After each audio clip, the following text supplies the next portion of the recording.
Hello and welcome to this episode of Cosmic Crow Tarot, where today we're going to be talking about all the cards astrologically connected to the fixed earth sign of the zodiac, Taurus. Taurus is the second sign of the zodiac following Aries, and it occurs about April 20th, 21st, and goes until about the following month around May 20th, 21st as well, where we'll turn into Gemini. Now in front of us we can see we have the Hierophant, which is the major arcana card astrologically connected to Taurus, followed by the King of Pentacles, who rules over the last decan of Aries, so about April 11th or so to about May 11th, and then it turns into the King of Swords, or excuse me, the Knight of Swords, not the King of Swords. Then we're getting into Aquarius, which we're not at right now. The Knight of Swords, which connects back to Gemini the following season, and kind of represents the last decan, the third decan of Taurus, about May 11th or so to about May 20th. And then we have the three different decans of Taurus as well, which are ruled by the fifth of Pentacles. I'm all kinds of crazy today. Five of Pentacles, followed by the Six of Pentacles, and then the Seven of Pentacles. So the first decan, which is where we're at the making of this video, because it just officially turned Taurus season. So about April 21st or so, 20th, 21st to about the end of April. That would be the Five of Pentacles. The Six of Pentacles would follow at the 1st of May to about May 10th. And then the Seven of Pentacles would follow that from May 10th to May 20th. As you can see, I do have the Rider-Waite-Smith here showing all the different cards. And the illustrations of the Rider-Waite-Smith, when it comes to reading tarot, and you're just beginning, this deck is definitely the one that I would recommend the most. I do have one, and I've shared it in the top 5 beginner decks that show you the meanings of everything, the yes or no's, the astrological correspondences, and all of that. But this is just the regular Rider-Waite-Smith. It is actually the plastic version, so it's waterproof and everything too. So I absolutely love this deck. It's perfect. It's one of my favorites because you can tell it's just so easy to read with. There's so much meaning in the cards, and with it being waterproof, you can do readings at bars and stuff for other people. You can do readings at the lake. You can do readings in the middle of a thunderstorm. Just be careful because they are flimsy, they are extremely light. So if there's a sudden wind gust, these cards will probably go flying.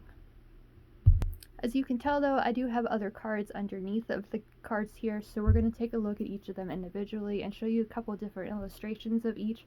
My personal favorite ones for each one. It did take me a little time to go through all my decks and find the ones I like the best, but I feel like these best represent the different cards. We'll start with the Hierophant, we'll move from there. The Hierophant, the major arcana card astrologically connected to Taurus, is very often considered the card of structured religion. And we get a lot of that message here with the original Rider-Waite-Smith card, because you can see the Pope sitting here and the two, I assume they're monks, listening to every word that he says, and he's got his hands up as if saying, hey, listen to me, don't talk, I'm the one talking, you need to listen to me. Now, personally, the whole structured religion meaning of this Hierophant is not something that I necessarily enjoy, so I like to see this card as the being true to who you are, following your own path, and believing in your own inner voice. And it's not necessarily thinking you're better than anybody else or anything like that, but rather just having enough confidence in yourself to believe in your own worth and speak your truth to others. Now this card is from the United States of Tarot, and I love the illustration here because it's Martin Luther King Jr., teaching a younger generation. And that's a perfect example of the Hierophant, I feel, because it does show that energy of I trust in my own inner voice and I have a purpose and a reason to speak to others. A truth, a teacher-ism, I don't think that's actually a right word, but a real word, but just having this confidence to teach your truth to others, to just be there for others and show one another compassion and caring and just speaking your truth. So more than just a card of structured religion like the Pope that we see here, I feel the Hierophant's more of the teacher of the tarot, showing just this understanding and stuff of believing what you're saying and believing enough to show others the same thing. And with the fixed energy of Taurus being connected to it too, it just shows that feeling grounded enough and comfortable enough in your own skin to be there for others and teach them your ways a little bit. That brings us to this card down here, which is the Spirit Within Tarot, and it's the same exact card as this one, it's just a different illustration, and has that teacher aspect to it as well. And you have the character up here, it's just her silhouette, and these other two people listening to her as she talks. again, teacher card, and it's very similar to the one we have of Martin Luther King here. Martin Luther King Jr., excuse me, and it shows just that energy of being able to converse with one another, to share your wisdom and your structure, maybe not necessarily religion, but just sharing your own truth with the world and sharing that love and attention and that focus and gratitude for everything that's around you, and just being able to share that with others. Last but certainly not least for the Hierophant, we have the Hierophant from the Wild Unknown Tarot by Kim Krantz.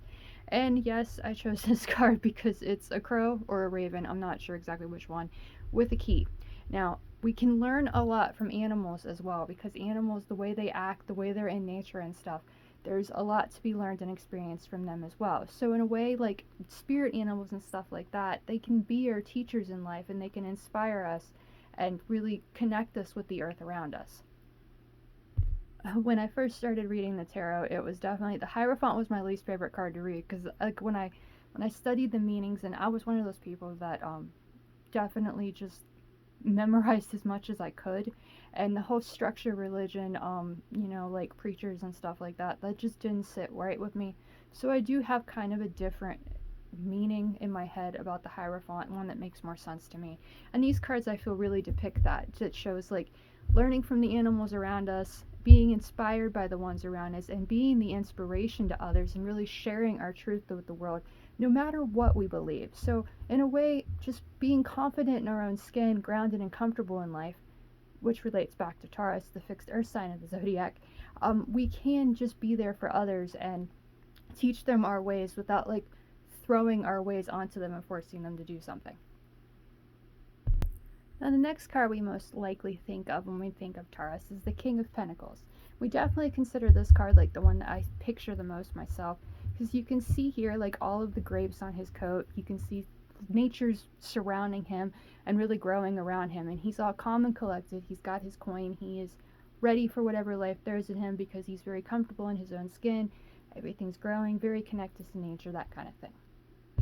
And I feel like that message is really like depicted right here with the Everyday Witch Tarot with the King of Pentacles, because you have the cow over here, like shows like that bull that's represented by Taurus, and that stubbornness that can be connected to it as well. And you have the comfy dog over here, which shows the loyalty that a Taurus has as well. And you can see here he's got his wine and he has his cake right there, so he knows all the earthly pleasures in life. And that's, I really feel like, a thing that's really connected to Taurus season and just in general, because everything's coming back to life. You feel more comfortable. I don't know, maybe it's just me, but when you like, you're able to look outside and you see the trees are like coming to life again, leaves are coming and stuff, you just feel more comfortable, more grounded, and just more to enjoy in life.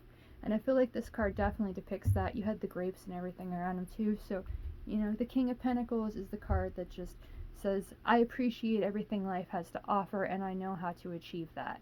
Now, as I mentioned in the beginning, the King of Pentacles does connect to the first two decans of Taurus as well as the last decan of Aries. So it's about,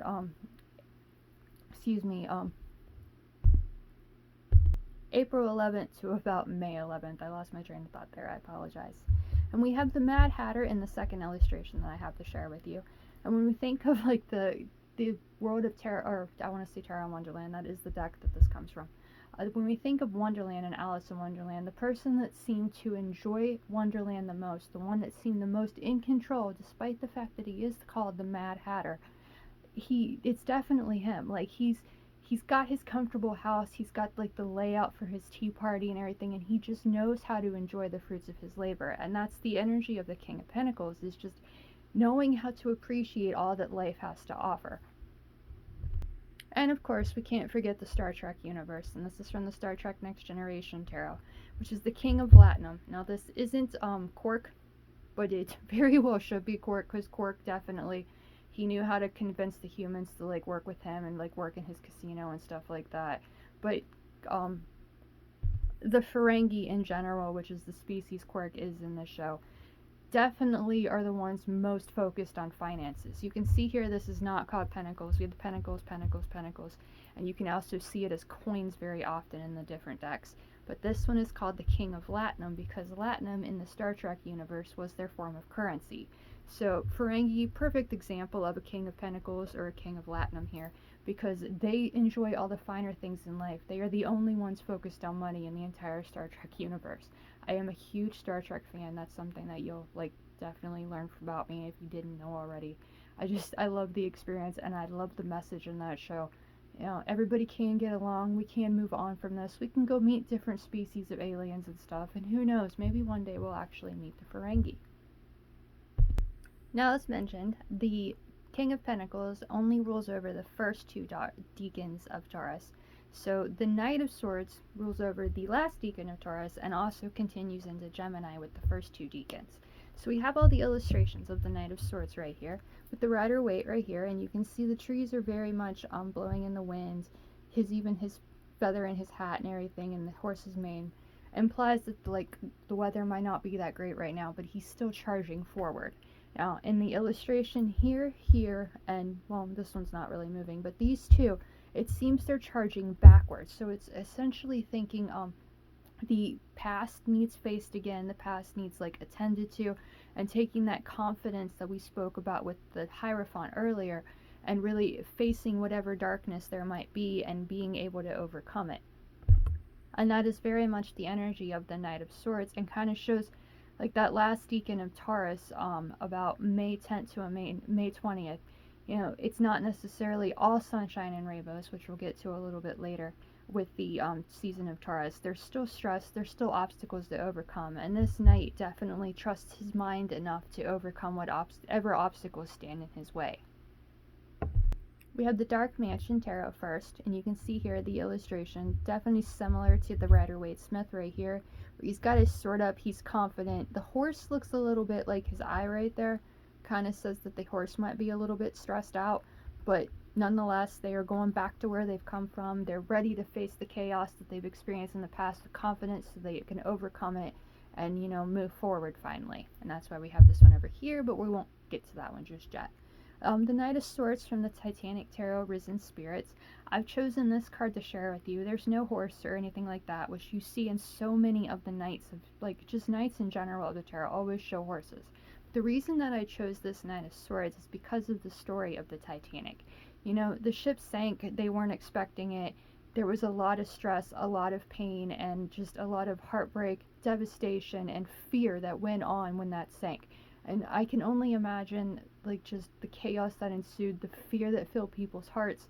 But look at his expression. He's not scared, he's not worried. He's ready to go down with the ship, for lack of a better word.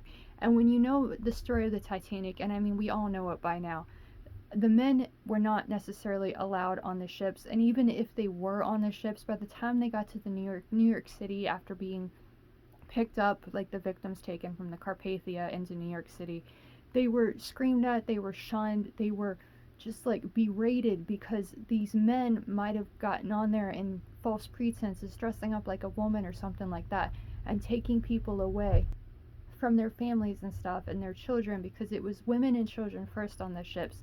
And so the men didn't necessarily have a spot, so a lot of them just had to just go down with the ship.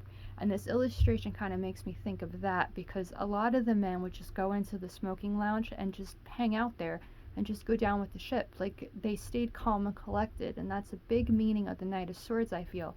It's just staying calm and collected and not letting the stress or obstacles we face overwhelm our minds and keep us from achieving our goals.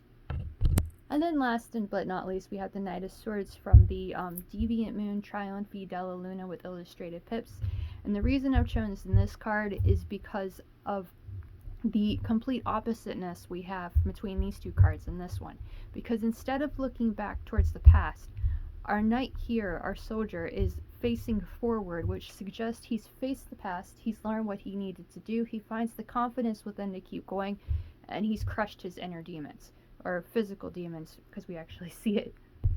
Like, the Knight of Swords is one of my personal favorite soldiers of the Zodiac, and one of my favorite court cards, because it's just saying I have control over my mind. Things might not go on my way all the time, but I know I can keep going, I know I can soldier on, because I have confidence in myself, and I trust that inner voice. And that brings us back to, like, the meaning of the Hierophant, or my personal favorite meaning of the Hierophant, of trusting yourself, feeling grounded and connected enough to Earth that you feel like you can overcome anything, and you don't let your mind work against you, but rather trust your mind to lead you to where you want to be. Now, as mentioned with the Knight of Swords, and that overcoming the obstacles we face and not having control over everything, and not everything in life being sunshine and rainbows, the Five of Pentacles is the card we have up next, the first decan of Taurus, about April 21st to about April 30th. And you can see here in the Rider-Waite-Smith illustration that these two beggars, like, they're not doing very well. It's snowing. They're very down on their luck. You can see the one has like crutches and stuff, and their clothes are very torn and shattered and stuff like that, but they are not looking at what's behind them. Like, the church is behind them, which implies that there's help to be found if they're willing to look. So the Five of Pentacles is a card of feeling down on our luck and not knowing where to turn. There is that silver lining of it. If we're willing to ask for help, if we're willing to look around, not everything is lost, and not everything is like completely as bad as we thought it was. And I feel like that's really shown here in the Zombie Tarot with the Five of Hazards. You can see here in the background, I don't know if you can see that all that well, but you can see the zombies like looking at her. The whole town has been completely demolished. Like, zombies have taken over. Things are very bad. But she's not giving up. She's very clearly looking for the trash. She hasn't been taken over by the zombies yet. She's still trying. She's still looking for what might be able to help her. So that is, while she is looking in the garbage, which kind of shows she's very down on her luck, all is not lost, and she knows not to give up hope. Unlike the card we see here with the Light Seers Tarot, she's feeling very, very down on herself. She's got her head in her hands and she's looking down. But then look up at the table, yeah. The door right here, the key to open the door is right here. If she were just able to look up and see the key, she might be able to get out of this funk and get back on her feet and not feel so down on her luck. Which is the same message that we get over here with the Rider-Waite-Smith, of being able to see that the tree of life is right here, that help is being offered if you're just willing to ask. And this final card that I have to share is the Five of Pentacles from the Bigfoot Tarot. No, there's no actually Bigfoot Tarot.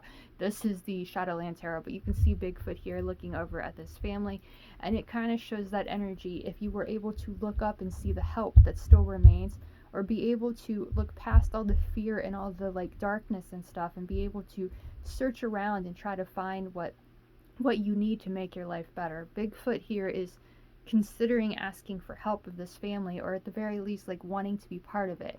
So if you're feeling down on your luck, which at the time of making this video, this is the month or the week of feeling down on your luck, or the 10 days being feeling down on your luck, ask for help if you need it. You won't be in this forever. You must believe that things will get better. Stay optimistic. Try to change your luck for the better, and just don't give up. That's the main meaning that I want to say with the Five of Pentacles, is don't give up hope. Be willing to ask for help if you feel you need it, because there are others out there that have known the same feeling. There's others out there that have experienced the same thing, and they're willing to help in the present. So you're not alone.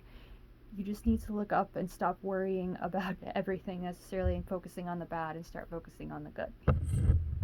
Now, the Six of Pentacles is astrologically connected to the second decan of Taurus, about May 1st to about May 10th or 11th. Now, the Six of Pentacles is a card I like to call the sharing is caring card, and following that down on your luck feelings of the Five of Pentacles, having someone help you when you're down on your luck, sharing their wealth and stuff with you, definitely makes things a lot easier. And you can see that definitely in this illustration. Completely balanced scales right here as he gives the beggars money. He's obviously only giving money to this one right now, but this one is very hopeful that he's going to give him money soon. So that's definitely an aspect of the Six of Pentacles, sharing what you have with others to show them that you care. And we have the illustration right here. This is from the Tarot of the New Vision. You can see the illustration is extremely similar to the one here, but the difference being our wealthy merchant is turned around, so you can see his back instead of his front. Now in this illustration, he looks very well dressed. He's very up on his luck. I don't know if that's a word, but down on your luck, up on your luck makes complete sense to me. But if we look very closely here at his coat, he's not as well off as we may have thought, because he's got a little rip on the back of his coat, but that does not deter him from sharing his wealth with others. So that's a message in itself that shows even if we don't have that much to give, that doesn't necessarily mean we don't have anything to offer. And when it comes to feeling comfortable in this earthly existence, yes, money and finances is the thing that we feel is the most beneficial to others, but sometimes just a kind word to show that they care, that we care, a hot meal like volunteering in a soup kitchen or something like that, that definitely can and show we care as well. So that's a strong meaning of the Six of Pentacles, because Pentacles does relate to finances, and Taurus season kind of connects to that too, because Taurus is well, they love feeling comfortable and grounded, but really in this world, who doesn't? And it shows that we can be there for others, we can share what we have, but it doesn't necessarily have to be money. Now, I've chosen the Six of Pentacles from the Phantomwise Tarot because of the characters that this woman is sharing with. You see a bone being given to two dogs below, and that shows the message that it doesn't necessarily have to be people that we share our wealth and our compassion with. It can be with our furry friends as well. So that's another great meaning of the Six of Pentacles. And with Taurus season, that's definitely spring. So, you know, spring babies being born, kittens, dogs, stuff like that. Just showing everything, even animals, including the kindness, love, and compassion, to help them feel comfortable and just enjoy life as well. If you see something struggling on the street, be it a person or an animal, an insect, even like a tree or a rock or something, just be kind. Share what we have with them.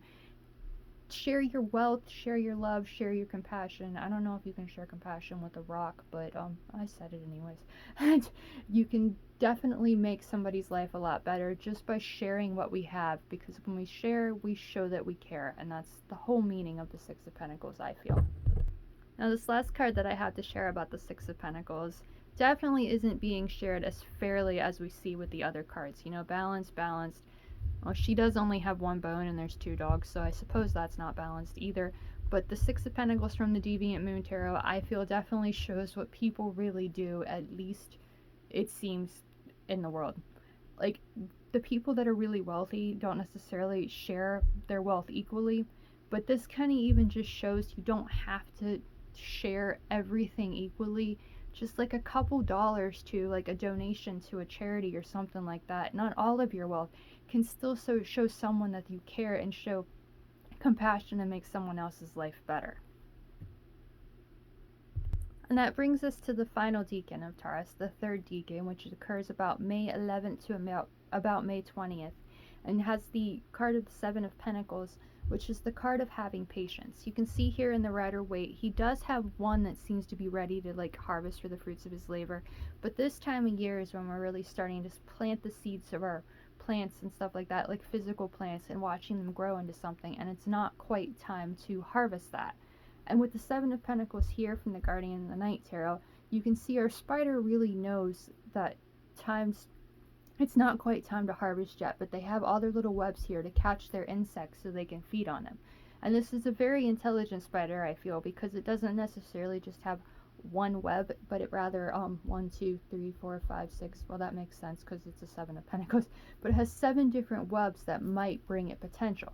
So there is kind of a message in itself with this particular card, I feel, that maybe having more than one iron in the fire, or more than one like project working on, might be beneficial. But again, patience is key here, not giving up, not just like you're getting like overwhelmed and stressed out and stuff like that, not letting that win, but staying focused and having patience with the progress.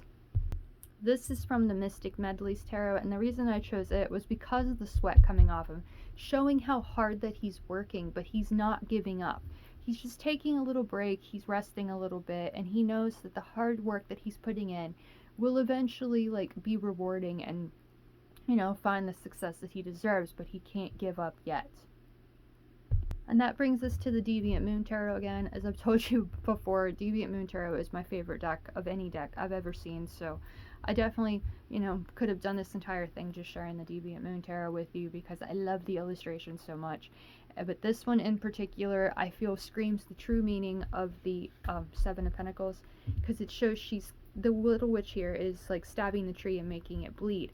But no matter how much she stabs it, no matter how hard like she hurts it, those pentacles that are hanging on it, they're not going to fall because they're not ready.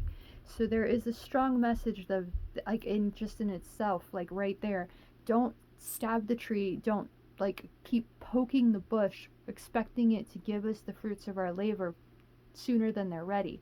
Things take time, everything takes time.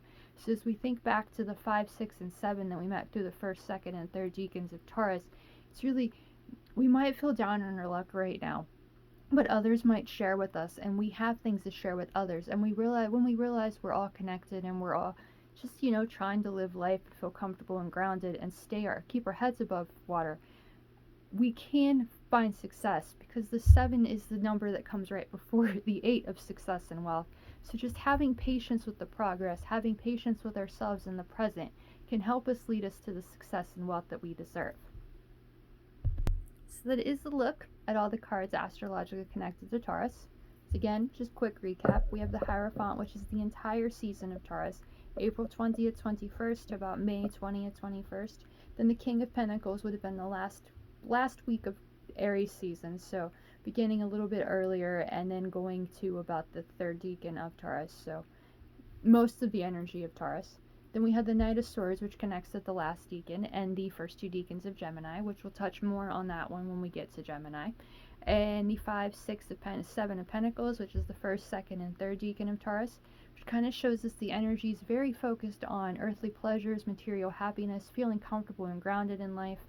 And not everything's going to be hunky-dory, sunshine and roses all the time, but if we're willing to share our wealth and our compassion and kindness with others and have patience with the progress, overcoming the obstacles that stand in our way, seeing ourselves as successful and believing we are worthy, and trusting in our inner voices, we can overcome whatever life throws at us and feel comfortable and grounded in life. I truly hope you enjoyed this video. I want to thank you very much for watching, and I'll see you again in the next one.